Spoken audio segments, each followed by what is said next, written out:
Hello, my dear students. Welcome to this second lecture of optics. Basically, मैंने आपसे कहा था कि हम लोग रे ऑप्टिक्स को यानी ज्योमेट्रिकल ऑप्टिक्स को शुरू करने वाले हैं। तो चलिए ज्योमेट्रिकल ऑप्टिक्स का पहला टॉपिक शुरू करते हैं, which is simply called as reflection of light.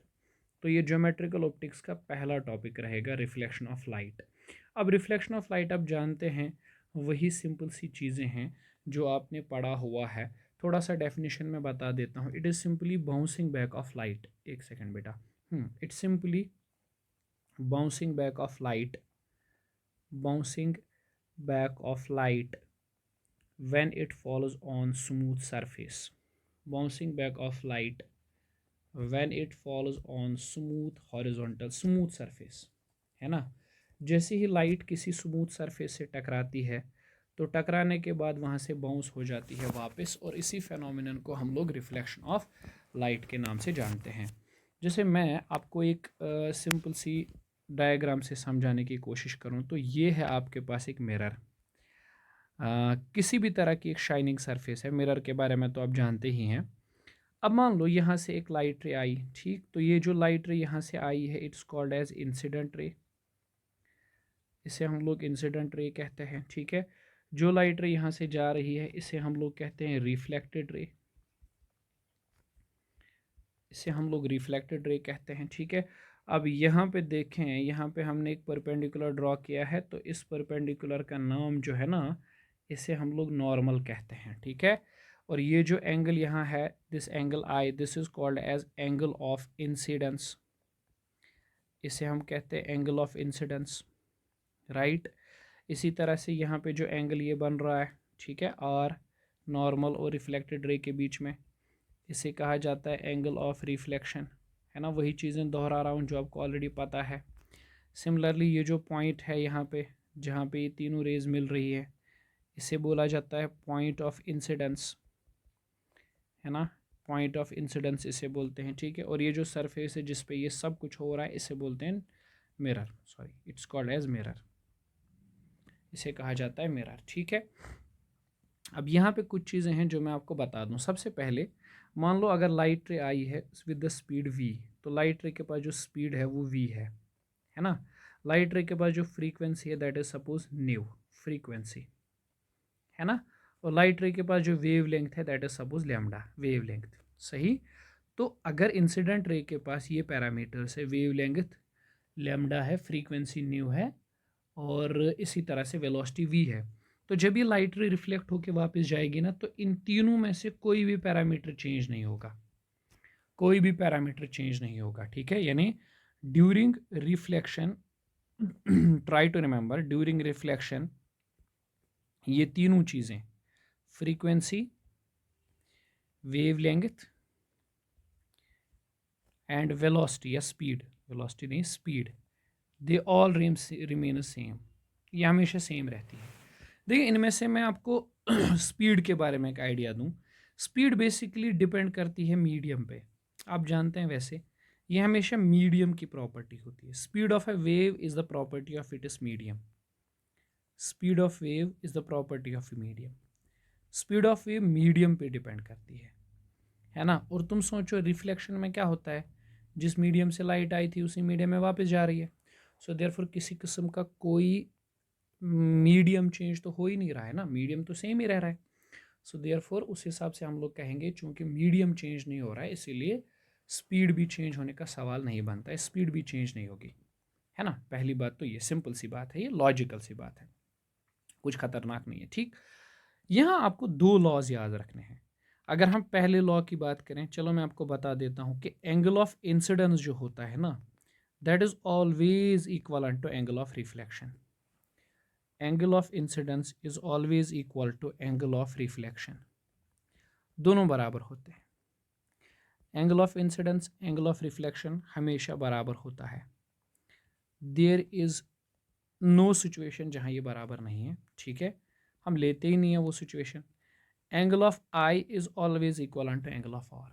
Angle of i angle of r के बराबर होता है हमेशा। और दूसरा rule which is very important, that incident ray, reflected रे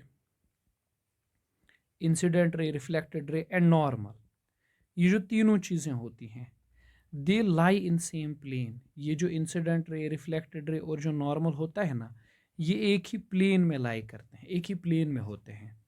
यानी मैं कहूँ दैट दे आर को प्लेनर, ये को प्लेनर होते हैं। को प्लेनर होने का मतलब क्या है, ये एक ही प्लेन में लाई करते हैं, always and always they lie in single plane. अब देखो, हो सकता है कि नीट में इस पॉइंट की ज़्यादा इंपॉर्टेंस नहीं है, जो नीट वाले बच्चे हैं उनके लिए मैं कह रहा हूँ कि आपके लिए इस पॉइंट की ज़्यादा इंपॉर्टेंस नहीं है, बट जो जेई स्टडी कर रहे हैं उनके लिए तो ये पॉइंट बहुत ज़्यादा इंपॉर्टेंट है।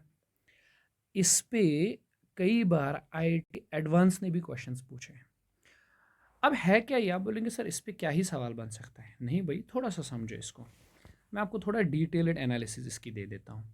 जैसे समझ लो ये हमारे पास कोई सरफेस है, ये मिरर है ना, इसको समझिएगा, ये मिरर है मेरे पास, और इस मिरर के ऊपर हमने मान लो यहाँ से एक लाइट रे डाली विच इज़ इंसिडेंट रे, और ये यूनिट वेक्टर है I cap. This is the unit vector, simple में याद रखो, this is the unit vector along incident रे।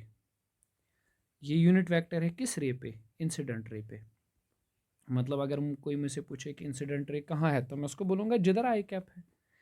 इंसिडेंट रे is the in the direction of I cap. मतलब आई कैप की डायरेक्शन क्या है, आई कैप की डायरेक्शन तो सीधा समझ आ रहा है ना कि आई कैप इस डायरेक्शन में जा रहा है ना, आई कैप इस तरह से, एरो को देखो।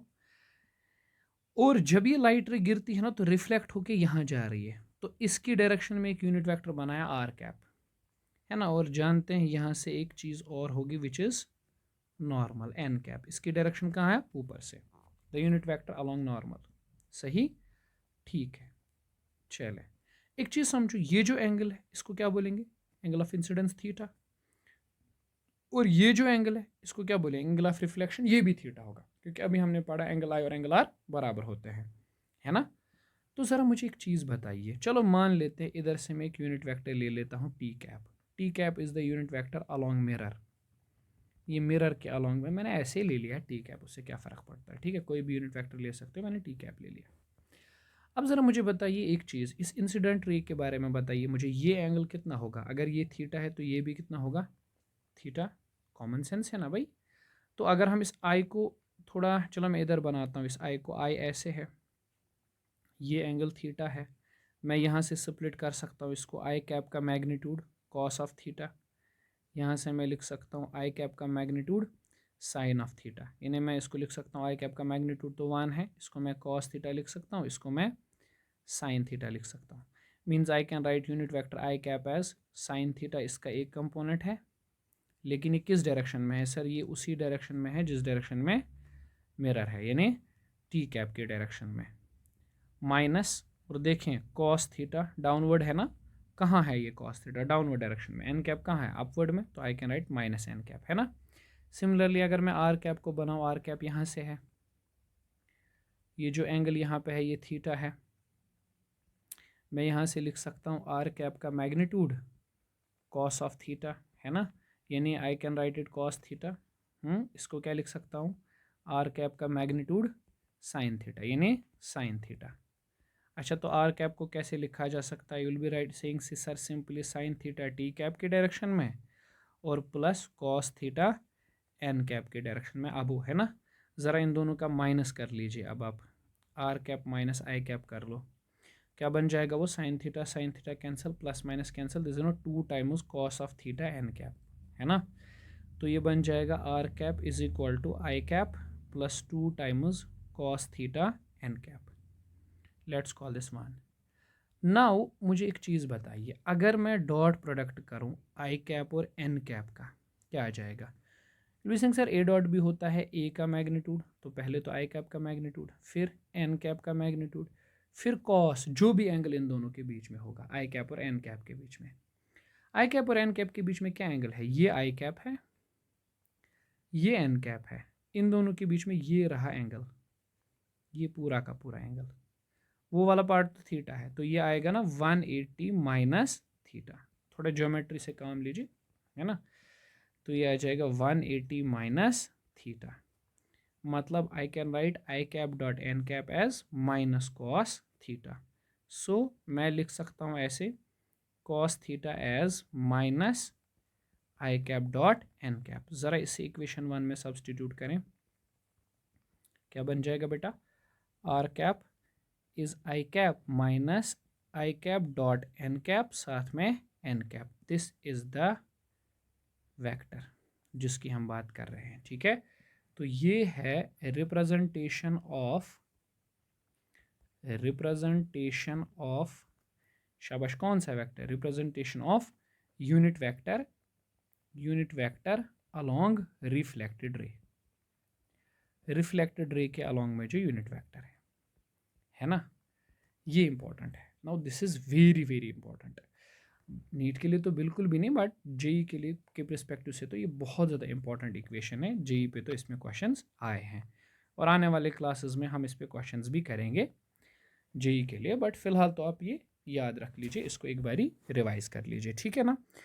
तो ये चीज़ आप समझे रिफ्लेक्शन क्या होता है और कैसे हम रिफ्लेक्शन को स्टडी करते हैं, ठीक। अब यहाँ एक और चीज़ मैं आपको थोड़ा सा याद दिला दूँ या बता दूँ ऐसे कि देखें, ये लॉज सिर्फ एक प्लेन सरफेस के लिए वैलिड नहीं है, these laws are valid for all kind of surfaces, these laws are valid for all kind of surfaces, सारे सरफेसेस के लिए ये लॉज वैलिड हैं, ऑल काइंड ऑफ सरफेस, जितनी भी सरफेसेस हैं, चाहे स्फेरिकल है चाहे पैराबोलिक है व्हाटएवर, सब के लिए ये लॉज वैलिड है ना। जैसे मैं एक छोटी सी एग्जांपल कोट करूं फिर हम आगे बढ़ेंगे। जैसे ये मान लो आपके पास स्फेरिकल टाइप का मिरर है, हालांकि हमने भी पढ़ा नहीं स्फेरिकल मिरर्स, यहाँ से इसमें पॉलिश की गई है।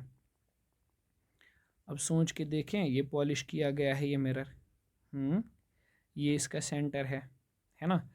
अब मान लो एक लाइट रे यहाँ से आई इस तरह से, चले मान लीजिए लाइट रे यहाँ से आई अलोंग दिस, ये इंसिडेंट रे है आई कैप। अब ये लाइट रे जितना एंगल आते वक्त नॉर्मल के साथ बनाएगी, एंगल ऑफ इंसिडेंस जाते वक्त भी उतना ही बनाएगी।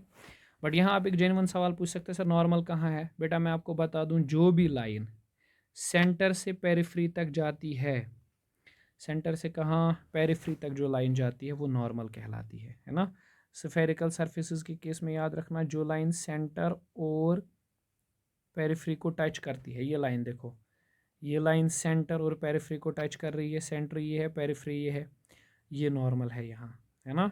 जो भी लाइन सेंटर और पेरिफ्री को टच करेगी ये आई है ना, तो इतनी ही एंगल के साथ ही यहाँ से वापस जाएगी, ये आर है ना। तो आप समझ गए ना ये चीज़, हाँ वेरी गुड। तो इस केस में भी एंगल आई होगा एंगल आर के बराबर, और दूसरा लॉ भी बिल्कुल ऐसे ही होगा, r cap is i cap minus i dot n into n. समझिए बात, तो ये पॉइंट आईआईटी के लिए इंपॉर्टेंट बन जाता है, ठीक है। चलो अब कुछ क्वेश्चंस लेते हैं जिनमें हम इन दोनों चीज़ों को यूज़ करेंगे। देखो है तो बहुत छोटी सी चीज़ सर, क्या ही है, angle i is equal angle r, उसमें क्या है सर, मसला ही नहीं है कुछ खास, ये तो छोटे बच्चे को भी याद होते हैं। लेकिन भाई साहब इस पर क्वेश्चन अच्छे बनते हैं, इस पर क्वेश्चंस अच्छे बनते हैं, ठीक है। चलो कुछ क्वेश्चंस लेते हैं जिनसे थोड़ा आइडिया तो लग जाए कि कैसे टाइप के क्वेश्चंस बन सकते हैं, ठीक है ना। ओके, आप ये नोट कर लीजिए, तब तक आप पॉज कर सकते हैं वीडियो को एंड देन आप इसको नोट कर लीजिए, ठीक है ना। Okay, so here I am with some questions, ये बड़े अच्छे क्वेश्चंस हैं। पहले ज़रा आप क्वेश्चन नंबर 1 को देख लीजिए, क्या कह रहा है। कह रहा है कि हमारे पास एक लाइट रे है जो एक सर्क्यूलर मिरर पे पड़ रही है, ठीक है ना। सर्कुलर टाइप का मिरर है जिसकी equation x square plus y square is equal to r है। उसी सर्कल के ऊपर ये लाइट रे पड़ रही है। तो अगर ये लाइट रे उसी सर्कल के ऊपर पड़ रही है, ठीक, और वो सरफेस अंदर से पॉलिश्ड है, जैसा कि दिख रहा है क्वेश्चन में क्लियरली, ये सरफेस पॉलिश्ड है, इसी पे एक हॉरिजॉन्टल रे पड़ रही है, ठीक। बताइए इस पॉइंट के कोऑर्डिनेट्स क्या होंगे, यहाँ से लाइट रे आई, इस पॉइंट के कोऑर्डिनेट्स क्या होंगे, सो दैट जो रिफ्लेक्टेड रे है वो परपेंडिकुलर बन जाए।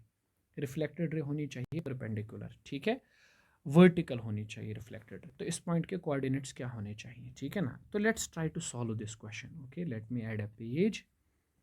हाँ क्वेश्चन बहुत अच्छा है, will try to solve it. चलिए इस डायग्राम को दोबारा से बना लेते हैं और कुछ थोड़ा बहुत ज्योमेट्री लगाते हैं जिससे क्वेश्चंस बन जाएगा, ठीक है। चलो यहाँ मैं बेटा सॉल्व करने की कोशिश कर रहा हूँ क्वेश्चन को। Okay, so this is the question, है ना। चलो इस पॉइंट को भूल जाओ फिलहाल।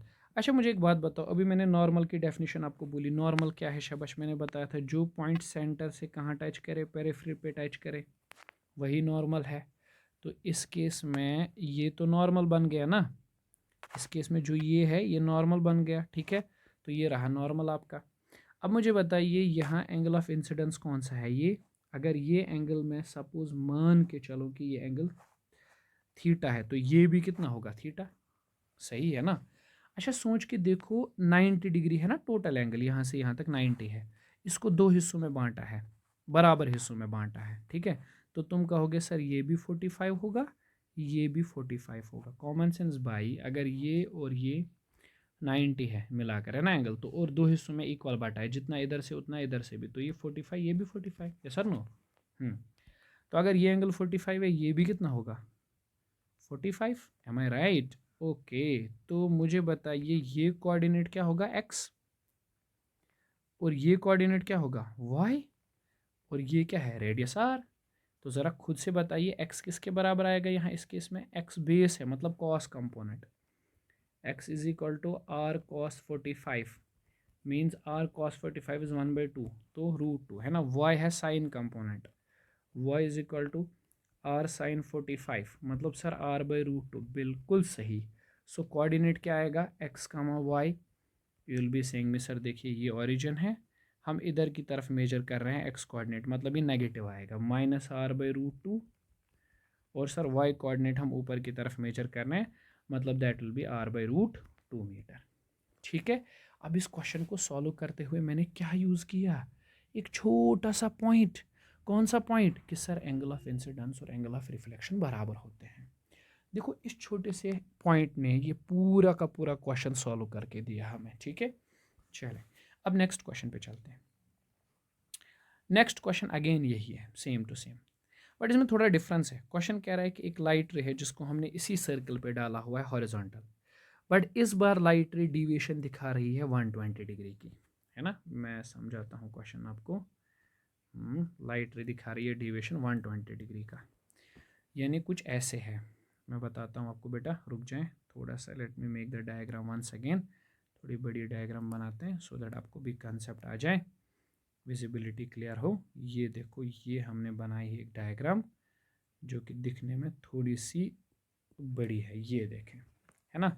चलें, यहाँ से लाइट रे आई, सुनो मैं बताता हूँ, यहाँ से लाइट रे आई, अब ये लाइट रे यहाँ से वापस निकल गई, ठीक। क्वेश्चन कह रहा है यहाँ से यहाँ तक का जो एंगल है वो 120 है, this is the deviation, deviation is 120, deviation 120 है, ठीक है ना। चलो थोड़ा सा मैं सही से बनाता हूँ, ओके यहाँ से, and this deviation is 120, okay. तो हमसे कह रहा है इस पॉइंट के कोऑर्डिनेट्स निकालिए, फिर वही कंसेप्ट कर सकते हो, एक बारी पॉज करके करो ज़रा। देखो यहाँ से सेंटर से लेके पेरिफ्री तक जो पॉइंट है वो नॉर्मल, सेंटर से लेके पेरिफ्री तक जो लाइन है वो नॉर्मल, तो ये लाइन नॉर्मल है अपने लिए फ़िलहाल, है ना।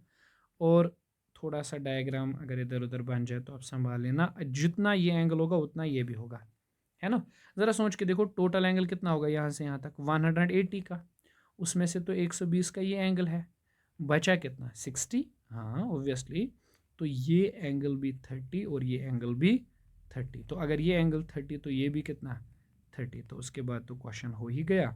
ये x है, ये y है, अब तुम x को लिख लो, ये r है, तो x को लिख लोगे आप r cos 30, मतलब बन जाएगा r√3/2, और y को लिखोगे साइन के टर्म्स में r sin 30, मतलब दैट इज r/2। तो x कामा y का कोऑर्डिनेट अगेन वही, x नेगेटिव है तो coordinate will be -r√3/2 comma r/2। ये है बेटा आपका क्वेश्चन का आंसर, ठीक है ना। ओके डन, सिंपल सिंपल है सर।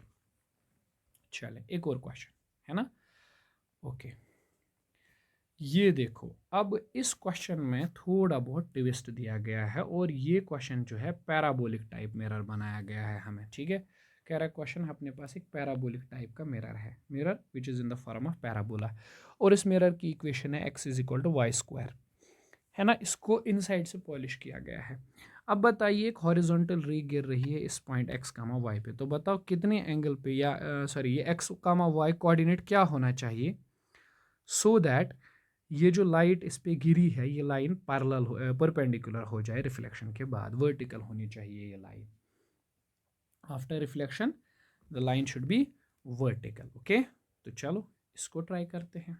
कैसे, थोड़ा सा दिमाग लगाकर। जी टाइप का अच्छा सवाल है, यहाँ पे इसको निपटाते हैं, डायग्राम बना लेते हैं अच्छी सी।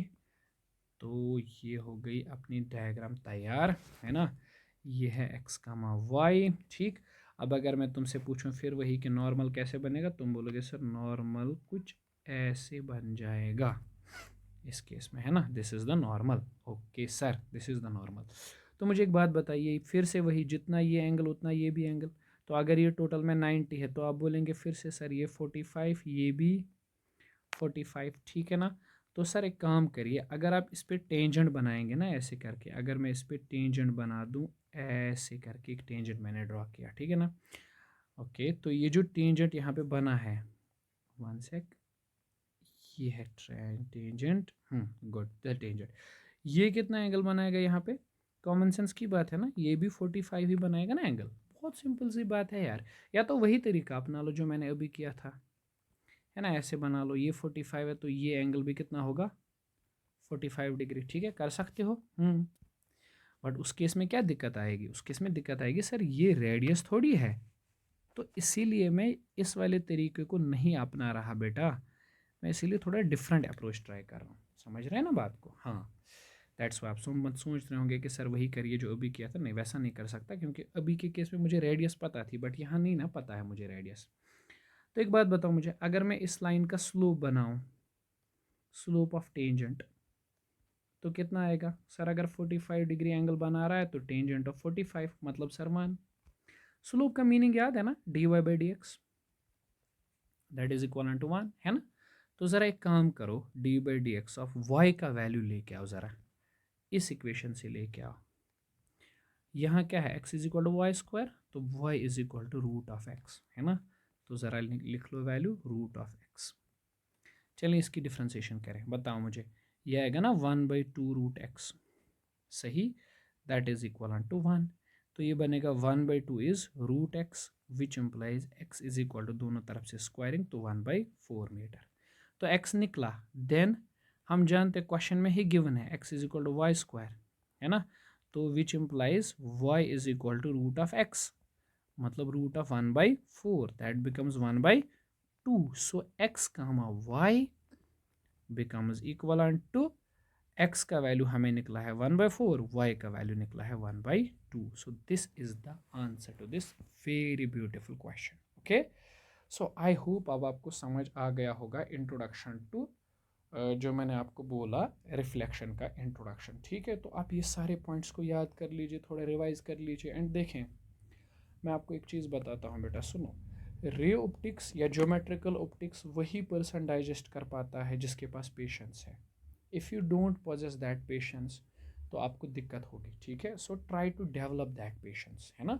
शुरू शुरू में लगेगा कि सर ये क्या है, ये तो बहुत ज्योमेट्रिकल है, बहुत सारा ज्योमेट्री आप यूज़ कर रहे हैं, ठीक है। बट जैसे जैसे आप क्वेश्चंस को प्रैक्टिस करेंगे will be use it to, फिर आपको आदत हो जाएगी उन क्वेश्चंस की, ठीक है ना। समझ आई बात, ठीक। तो अगली क्लास में हम लोग इससे आगे बढ़ेंगे, ठीक है। अगली क्लास से हम लोग प्लेन मिरर शुरू करेंगे, जो कि बहुत लेंथी और बहुत बड़ा टॉपिक है, right. So see you in next class, till then bye bye, take care.